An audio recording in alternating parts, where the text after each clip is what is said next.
அடுத்ததாக பார்க்கக்கூடிய ராசிக்காரர்கள் கன்னி.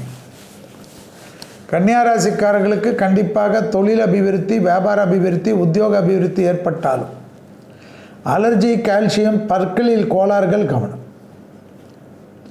பெருமாள் கோவிந்தா கோவிந்தா என்று நாமத்தை உச்சரிப்பது நன்மை தரும். குடும்பத்தில் துணை அல்லது துணைவியாருடைய தேகாரோக்கியம் கவனம். அவர்களுடன் வாக்குவாதங்கள் இல்லாமல் இருப்பது நன்மை.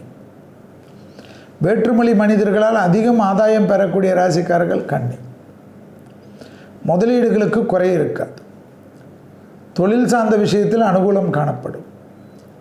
வியாபாரத்தில் காணப்பட்ட இந்த பிரச்சனைகள் பரிபூர்ண நிவர்த்தி ஏற்படும். எதிர்பார்த்த இடத்திலிருந்து நல்ல செய்தி ஏற்படும்.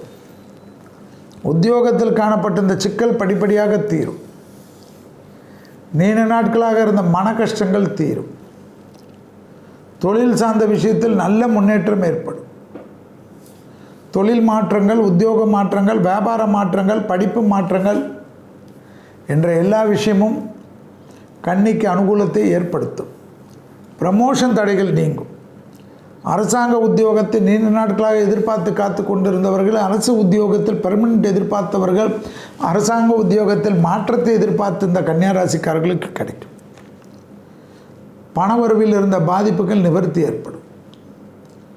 தாய் வழி உறவு, தந்தை வழி உறவு மேன்மேடையும். உத்தியோகத்தில் டக்கென்று எடுக்கக்கூடிய முடிவு பெரிய சந்தோஷத்தையும் பெரிய அனுகூலத்தையும் கன்னியா ராசிக்காரர்களுக்கு ஏற்படும். கண்டிப்பாக மெடிடேஷன் செய்வது கன்னியா ராசிக்காரர்களுக்கு மிக முக்கியம். பயணங்களில் ஆணாக இருந்தால் பெண்கள் விஷயத்திலும், பெண்களாக இருந்தால் ஆண்கள் விஷயத்திலும் அதீத கவனமாக இருப்பது கன்னிக்கு முக்கியம்.